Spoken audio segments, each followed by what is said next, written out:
Buenas, soy Alberto González y vamos a hablar sobre el IRPF, concretamente sobre los rendimientos de las actividades económicas y sobre los regímenes de estimación directa y estimación objetiva. En el índice nos encontramos el primer punto, que es el IRPF, que resumiremos de forma rápida el concepto de IRPF, también el concepto de rendimientos y actividades económicas y la incompatibilidad que hay entre estos regímenes y las tres formas de tributar el IRPF mediante estos regímenes de estimación. Dicho esto, vamos a pasar a explicar qué es el IRPF. IRPF significa impuesto sobre la renta de las personas físicas. Eso quiere decir ya que el sujeto pasivo del impuesto son las personas físicas con residencia en España y el IRPF es un impuesto directo y progresivo. ¿Qué quiere decir esto? Directo porque se aplica sobre el capital o los ingresos totales de una persona física y progresivo porque cuanto más ingrese o más capital se tenga, más se contribuirá. El organismo encargado de la gestión y la recaudación del impuesto es la agencia tributaria y se declara en la declaración anual de la renta. Por eso recalcábamos antes que grava la renta de las personas físicas durante un periodo de un año natural. Bueno, en este punto vamos a hablar del concepto de los rendimientos en las actividades económicas. Para entenderlo mejor, desglosado primero cuando se considera que estamos ante un rendimiento y por otro lado, cuando Hacienda considera que se están realizando actividades económicas. Luego uniremos los dos conceptos y veremos lo que son los rendimientos en las actividades económicas. En primer lugar, un rendimiento es la contraprestación monetaria por conceptos de trabajo, ganancias de patrimonio, como puede ser una herencia, rendimientos de capital, como puede ser ganancias en la bolsa, o actividades económicas, que este es nuestro caso y el que nos importa a nosotros. Para Hacienda se está realizando una actividad económica cuando una persona física ordena por su cuenta recursos humanos y medios de producción con el fin de proporcionar un bien o un servicio. Vale, ahora vamos a explicar las formas de tributar por IRPF. Siguiendo con el ejemplo anterior, em, imaginémonos que somos una persona física que hemos ordenado recursos humanos y medios de producción por nuestra propia cuenta y que en el primer año de esa actividad económica que estamos realizando obtenemos un beneficio. Nosotros sabemos que de ese beneficio hay una parte que tenemos que pagar a Hacienda, pero no sabemos cuánto. Pues bueno, para conocer esta cuantía que hay que satisfacer, primero hay que determinar los rendimientos de las actividades económicas que estamos realizando en nuestra empresa. Para ello tenemos dos métodos. Se llaman régimen de estimación directa y régimen de estimación objetiva. El segundo de ellos, el de estimación objetiva, se conoce también como módulos, estimación por módulos. Y dentro del primero, del régimen de estimación directa, nos encontramos dos modalidades. Tiene la modalidad normal y también tiene una modalidad simplificada de ese mismo método de estimación directa. Bueno, ahora voy a pasar a hablar de la incompatibilidad entre regímenes y los supuestos de renuncia y de exclusión. En primer lugar, las personas físicas se pueden acoger a un método u otro, siempre dentro de unos márgenes, no siempre son libres de elegir, pero en general pueden decantarse por un método sobre otro. La cosa es que hasta pasados 3 años o por alguna circunstancia extraordinaria no podrán cambiarse de método, ya que existen algunas incompatibilidades entre estos regímenes que ahora después, según vayamos avanzando, vamos a ver más claro. Em, el supuesto de renuncia es por alguna circunstancia alguien que está tributando por estimación directa, renuncia a tributar por ese régimen en favor de otro, obviamente. O sea, puede ser que por lo que sea renunciemos a tributar en estimación directa, pero empecemos a tributar en estimación directa simplificada. Eso sería el supuesto de renuncia. El supuesto de exclusión tiene que ver con los límites de los que hablaba antes.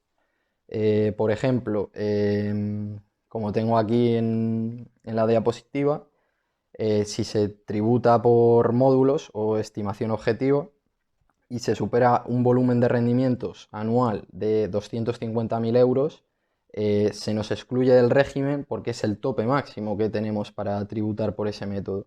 Ese sería el supuesto de exclusión. El primer método de estimación es el método de estimación directa y nosotros ahora mismo nos vamos a centrar en la modalidad normal. Esta modalidad se aplica a aquellas personas físicas que no se acojan a la modalidad simplificada o a la modalidad objetiva.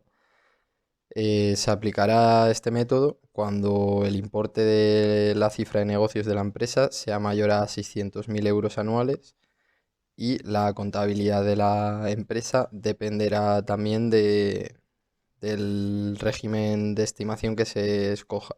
En este caso, si se realizan actividades mercantiles, se regirán mediante el Código de Comercio y el Plan General de Contabilidad. Si se realizan actividades no mercantiles, se regirán mediante el Código de Comercio y se deberán llevar registros de libros de ventas e ingresos, compras y gastos y bienes de inversión.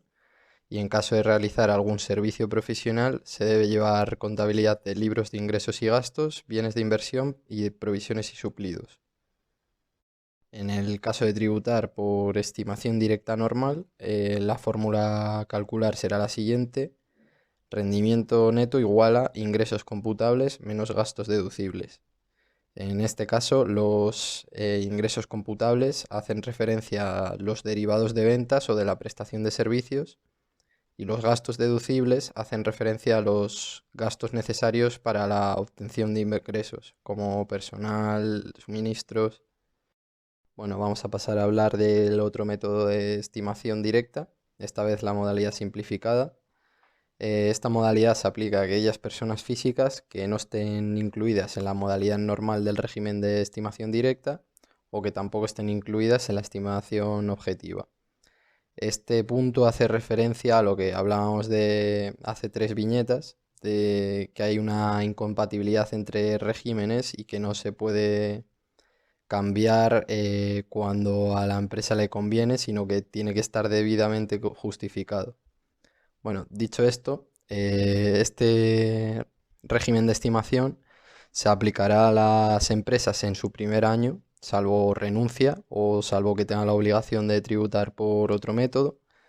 Y también se aplicará obligatoriamente cuando la cifra de negocios anual sea menor que 600.000 euros. Los libros contables también varían en función de si se hace por estimación directa simplificada. En este caso, por la realización de actividades empresariales, se deben llevar libros de registro de ventas, ingresos, compras, gastos y bienes de inversión y se regirán mediante el Código de Comercio. Y si se están realizando servicios profesionales, se debe llevar registro de libros de ingresos, gastos, bienes de inversión y provisiones y suplidos. El rendimiento se calcula con la misma fórmula que por la modalidad normal. Sin embargo, hay algunas diferencias, como por ejemplo en la amortización, que deberá ser lineal, y el segundo requisito es que las provisiones serán deducibles hasta un máximo de 2.000 euros anuales. Contando con estos dos matices, la fórmula se calcula exactamente igual que por el método de estimación directa normal. Por último, vamos a hablar del régimen de estimación objetiva, también llamado de estimación por módulos. Este régimen se aplica a las personas físicas que no estén acogidas al régimen de estimación directa, ni a la modalidad normal ni a la modalidad simplificada. ya que esto es la incompatibilidad entre regímenes que venimos diciendo de viñetas anteriores. También un requisito para tributar en estimación por módulos es que la empresa no supere un volumen de rendimientos anuales de 250.000 euros. Y el importe a satisfacer ante Hacienda se calcula de forma un poco distinta que en los otros dos. El cálculo se hace por fases, mediante unas tablas prefijadas por Hacienda, y los importes se van calculando en función de variables como los vehículos que disponga la empresa, la potencia de electricidad contratada, el número de trabajadores, los metros cuadrados del local, entre otros. La suma de todos estos factores por fases nos da una cuota trimestral, que es la cuantía que debemos pagar a Hacienda mediante la cumplimentación del modelo 131.